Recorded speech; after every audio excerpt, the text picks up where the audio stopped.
Estimado amigo, amiga, seja muito bem-vindo à sequência do nosso estudo bíblico, onde o tema é Jesus Cristo revelado nas Sagradas Escrituras.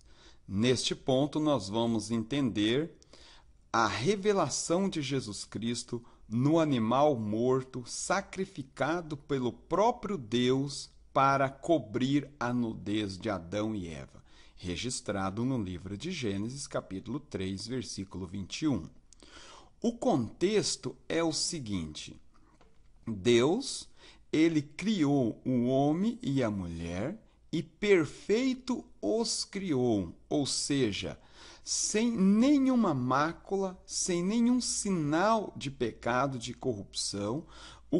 O casal Adão e Eva, os nossos pais Adão e Eva, eram perfeitos e assim estavam perfeitos no Jardim do Éden. Agora, por que Deus os criou?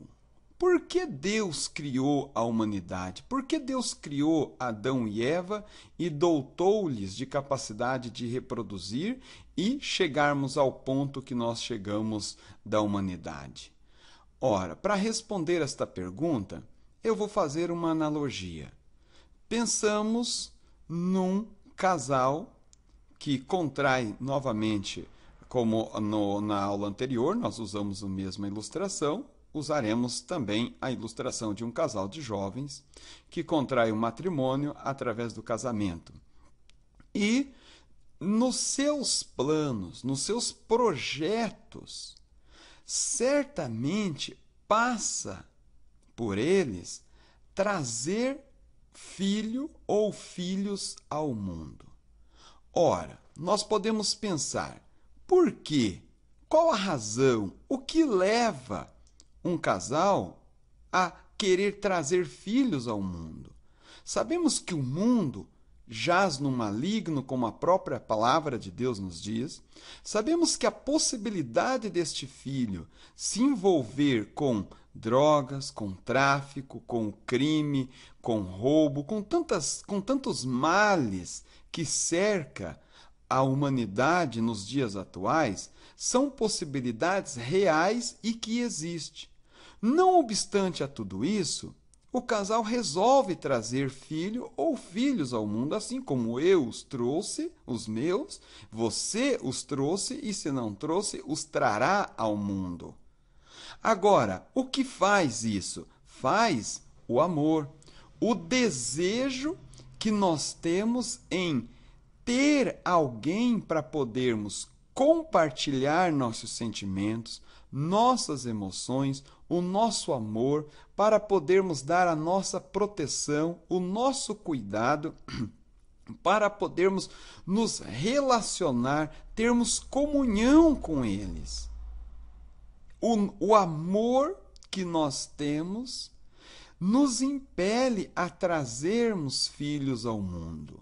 Ora, isso nós falamos dentro de um casal que faz todos os seus atos dentro de um planejamento. Sabemos que muitos filhos vieram ao mundo, ou até mesmo nós viemos ao mundo sem planejamento, mas dentro de um planejamento, o que impele um casal a trazer filhos ao mundo é o amor. Agora, nós vivemos fagulhas de amor, alíquotas de amor, alíquotas de amor. Nós não sabemos de fato o que é o amor na plenitude.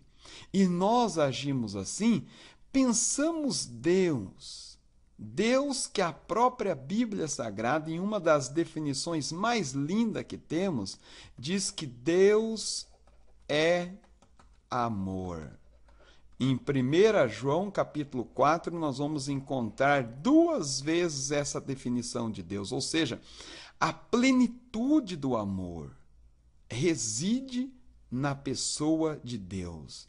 Se nós, que somos imperfeitos e somos humanos e vivemos fagulhas, alíquotas de amor, somos impelidos a trazermos filho ao mundo, imagina-se Deus que vive a plenitude do amor.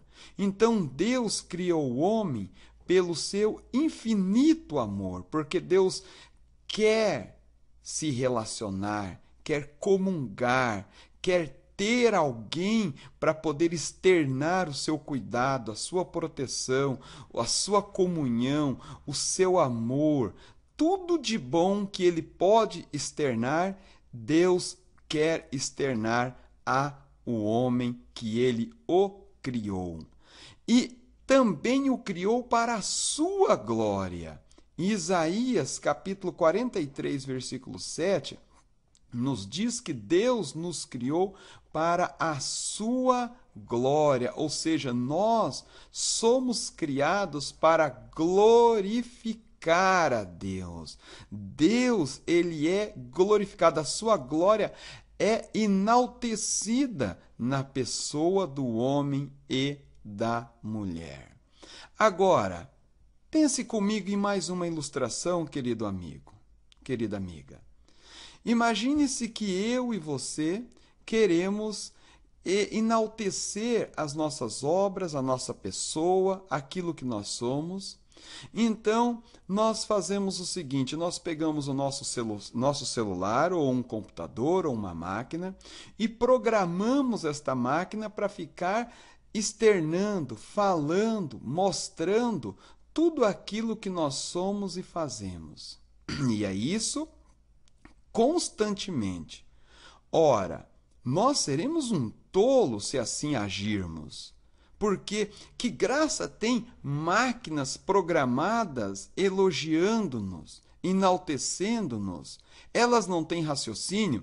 Se nós, que somos humanos, não agiríamos com tamanha tolice, imagine se Deus criar o ser humano programado como se fosse uma máquina para o adorar, o servir, o enaltecer e manifestar a sua glória. Deus jamais faria isso, porque Deus é infinitamente sábio e não há tolice na pessoa de Deus. Então Deus criou o homem livre, dotado de livre escolha. Deus dotou o homem de livre escolha para que o homem possa lhe adorar, lhe servir, lhe glorificar de espontânea vontade e não programado, e não algo manipulado por ele mesmo. Então Deus dotou o homem de livre escolha e para provar a sua obediência, a sua livre escolha em obedecê-lo, Deus então colocou um símbolo no jardim do Éden, que era a árvore do conhecimento do bem e do mal, um símbolo de obediência, um sinal de obediência. E Deus lhe disse: Adão, você poderá desfrutar de tudo do jardim, mas do fruto desta árvore você não poderá comer. Deus então estava dizendo a Adão: eu quero ver se você vai me servir, vai me adorar, vai me glorificar de espontânea vontade, e não porque eu lhe dou o mantimento, não porque eu lhe dou o aconchego, não, absolutamente. Eu quero que você me adore por livre, espontânea vontade. Assim como um pai deseja que um filho ou os que se relacionam com ele, reconheça que ele é competente, reconheça a sua proteção, o seu amor, o seu cuidado, de livre e espontânea vontade. Também Deus assim o deseja, e o homem falhou na sua tarefa.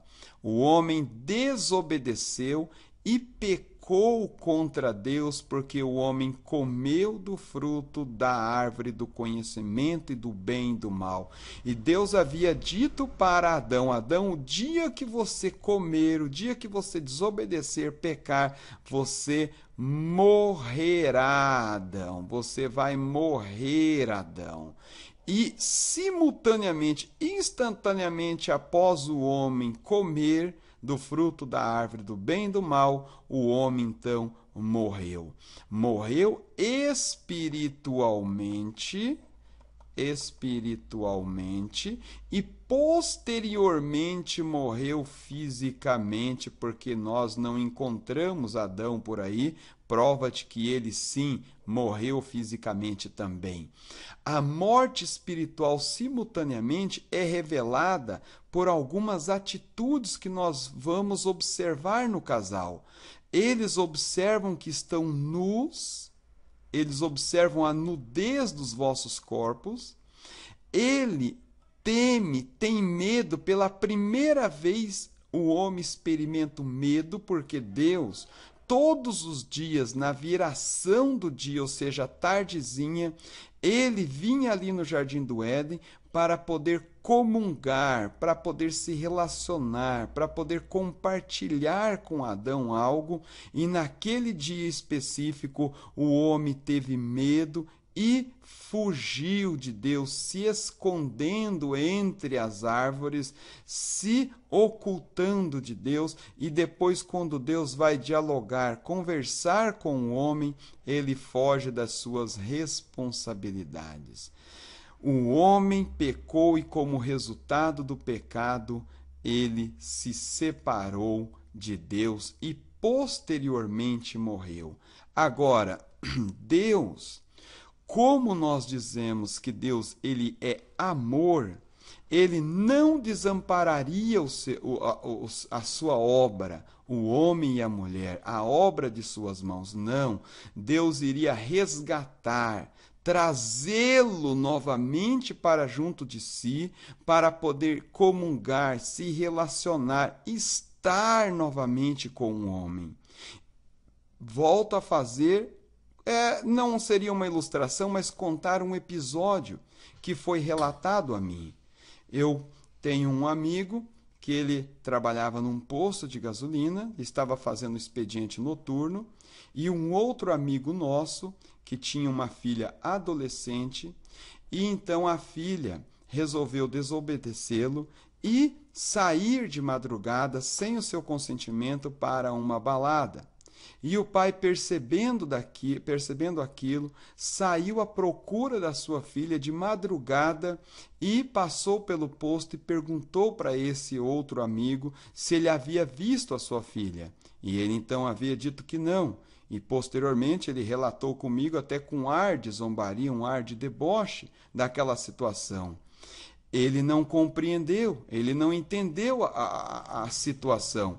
Eu aplico esta situação da seguinte maneira: o que impeliu aquele pai a sair do seu conforto de sua cama, da sua casa, da proteção de sua casa, e vagar pela cidade de madrugada em busca da sua filha desobediente, em busca da sua filha que estava transgredindo uma ordem sua? Simplesmente eu lhe digo, meu amigo, minha amiga, o amor. O amor que ele sente pela sua filha o compeliu, o fez com que ele fosse em busca da sua filha. Meu amigo, se nós que somos maus agimos assim, imagine se o nosso Deus, que a plenitude do amor reside nele. Deus não. Deus, pelo seu infinito amor, ele não deixaria o homem eternamente separado de si. Deus haveria de providenciar um escape, uma redenção, algo para que o homem pudesse voltar, se achegar a ele. E o que Deus fez então? Deus prometeu a vinda do seu Salvador, a vinda do seu próprio Filho, para que pudesse resgatar o homem do pecado e reconstituir aquilo que ele mais quer ter com o homem, que é a comunhão, o relacionamento, o amor, o estar junto com ele. E Deus, então, ele demonstra ali no Jardim do Éden mesmo como é que ele faria isso posteriormente através do seu Salvador, através do seu Filho. Vejamos o que está escrito em Gênesis capítulo 3, versículo 21. Fez o Senhor Deus vestimentas de pele para Adão e sua mulher e os vestiu. Ora, Deus fez vestimentas, porque o casal havia cozido, preparado vestimentas de folhas para cobrir as vossas nudez. Deus então prepara uma vestimenta de pele. Ora, quem só que pode ter pele? São animais. Então, Deus sacrifica, mata um animal ali para cobrir a nudez dos nossos pais Adão e Eva. E aqui tem havido muita especulação em dizer que Deus não seria capaz de matar um animal, sangrar um animal, esquartejar um animal para poder proteger os nossos pais. E nós dizemos que no decorrer da história da humanidade vai provar que sim, Deus seria capaz de fazer isso. Por quê? Porque no decorrer da história da humanidade, o homem já vem preparando, fazendo roupas para si de peles, de couros de animais, e todos os rituais das religiões que nós temos na face da terra envolve derramamento de sangue também, e posteriormente na lei que Deus mesmo deu a Moisés, Deus instituiu o sacrifício de animal. Vejamos uma das passagens da Bíblia Sagrada onde Deus institui o sacrifício de animal. Levíticos, capítulo 1, versículo 16, nos diz assim: Chamou o Senhor a Moisés e da tenda da congregação lhe disse: Fala aos filhos de Israel e dize-lhes: Quando algum de vós trouxer oferta ao Senhor, trareis a vossa oferta de gado, de rebanho ou de gado miúdo. Se a sua oferta for holocausto de gado, trará macho sem defeito, à porta da tenda da congregação o trará, para que o homem seja aceito perante o Senhor. Veja só, por que o animal deveria ser morto? Para que o homem fosse aceito perante o Senhor. E porá a mão sobre a cabeça do holocausto. Ora, esse colocar a mão sobre a cabeça do holocausto simbolicamente representa que o ofertante está reconhecendo que ele deveria morrer por causa dos vossos pecados, mas que Deus, na sua infinita misericórdia, está aceitando um animal substituto para a sua morte. E então, para que seja aceito a favor dele, para a sua expiação, depois imolará o novilho perante o Senhor, e os filhos de Arão, os sacerdotes, apresentarão o sangue e o aspergirão ao redor, sobre o altar que está diante da porta da tenda da congregação. Então ele esfolará o holocausto e o cortará em seus pedaços.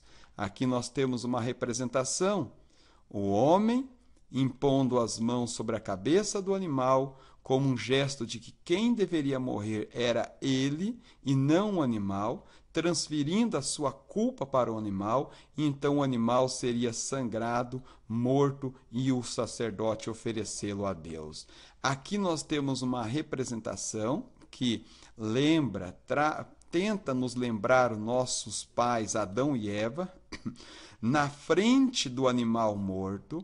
Então, diante da história da humanidade, diante dos relatos bíblicos, nós cremos que Deus chamou os nossos pais Adão e Eva para perto de si, pegou um animal e sangrou um animal, derramou o sangue do animal e começou a arrancar a pele do animal, e dessa pele do animal confeccionou roupas para os nossos pais cobrir as vossas nudez.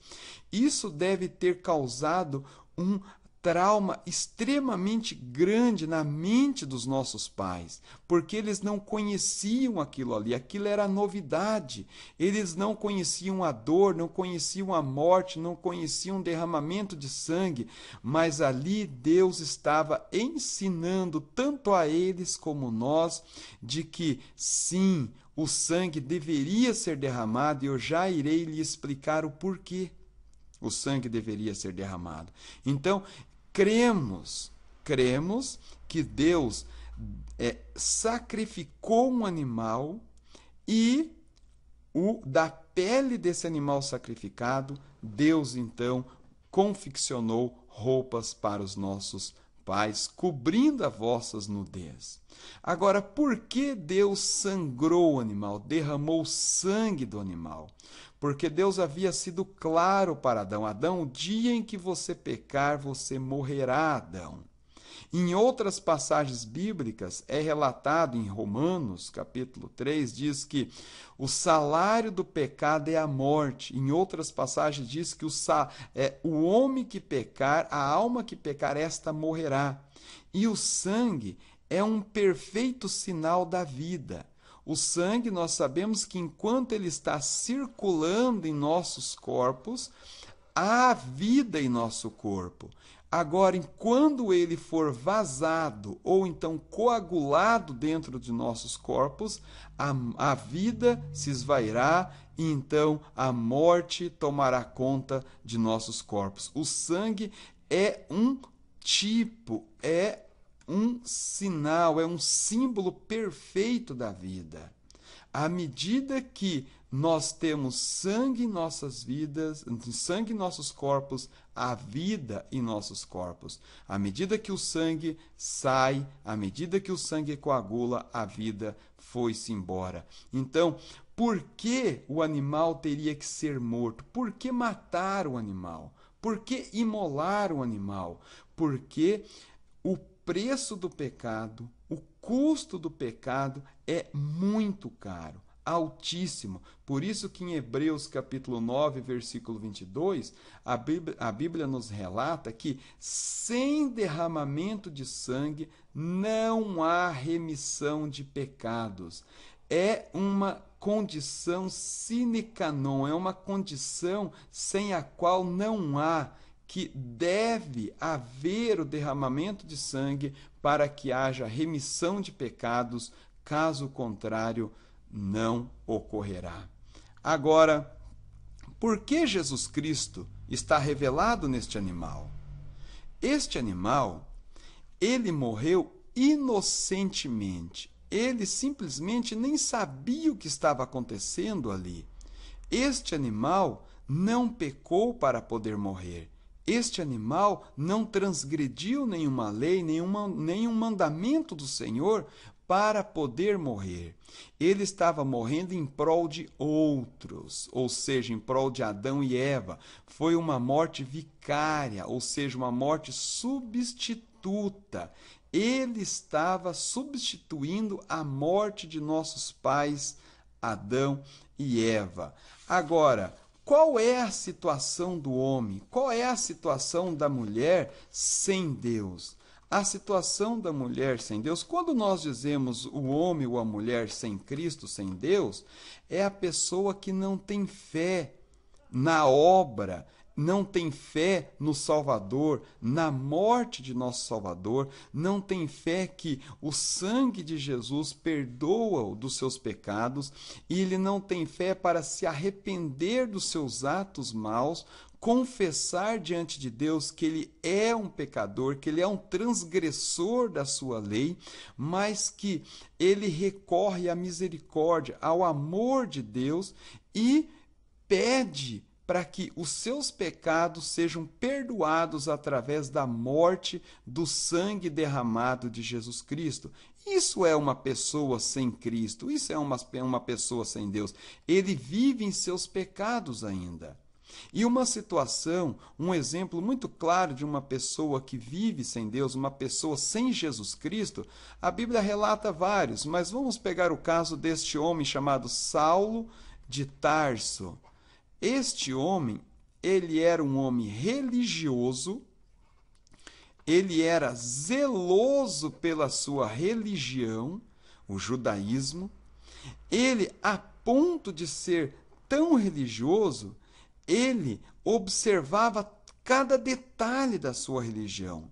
No entanto, ele era violento, porque ele era assassino. A história dele registrada no livro de Atos e nas suas próprias cartas, as epístolas paulinas, revela que ele era um homem extremamente religioso, ele era um doutor da lei da sua religião, mas ele também era um homem violento, ele era um homem pecador, porque ele mesmo vai nos dizer posteriormente, ele era assassino, porque ele havia praticado ou participado do assassinato de alguns cristãos.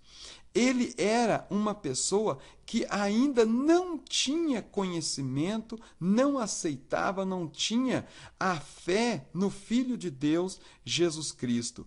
Até que, caminhando para Damasco, para a cidade de Damasco, o próprio Filho de Deus, o próprio Jesus Cristo se revela a ele, se mostra a ele. Então ele cai por terra e torna-se cego, mostrando que assim está a pessoa que não tem fé em Jesus Cristo, na sua obra, e não caminha com ele. Ele é um cego, ele é um religioso, ele é um violento, ele é um pecador, ele é um assassino, ele é um mentiroso, ou seja, ele é vários tipos de situações pecaminosas que o homem pode vir a praticar na face da terra. Ele precisa urgentemente reconhecer os seus pecados, aceitar o sacrifício de Jesus Cristo em prol dos seus pecados e deixar de praticar as obras más. Agora, por que nós dizemos que aquele animal representa Jesus Cristo? Por que aquele animal ele é um tipo de Jesus Cristo? Porque a Bíblia Sagrada nos diz que Jesus Cristo era inocente. Jesus Cristo não havia praticado sequer um só pecado, um só ato contrário à lei de Deus, aos mandamentos de Deus. Isso fora comprovado pelos homens dos quais ele se relacionava, pelos homens que os julgaram e inclusive por aqueles que o crucificaram. Tudo isso relatado nos evangelhos, mostrando que Jesus Cristo era inocente, assim como aquele animal era inocente, não deveria morrer. Jesus Cristo, em hipótese alguma, deveria morrer, porque a sentença da morte ela é dada para os pecadores. E Jesus não era pecador. Então, por que ele morreu? Ele morreu em prol de outros. Quem são esses outros? Eu e você e toda a humanidade que somos pecadores. A sua morte foi vicária, a sua morte foi substituta. João Batista, quando estava batizando junto às margens do Rio Jordão, registrado no Evangelho de São João, capítulo 1, ele fita os olhos sobre Jesus Cristo e diz: eis aí o Cordeiro de Deus que tira o pecado do mundo. Jesus Cristo é o sacrificado, é o sacrifício de Deus para que nós tenhamos os nossos pecados, os nossos atos pecaminosos, as nossas transgressões retiradas de sobre nós, e aí nós possamos reatar a comunhão com o nosso Deus, que Ele tanto desejou, que Ele tanto quer comungar, estar conosco. Agora, para isso, nós precisamos aceitar e aceitar pela fé. Nós devemos crer que Jesus Cristo é o Cordeiro de Deus, crer que Jesus Cristo morreu pelos nossos pecados e nós devemos então se arrepender, confessá-los e pedir: Deus, tenha misericórdia de mim e perdoa os meus pecados através do sangue do seu Filho amado, Jesus Cristo.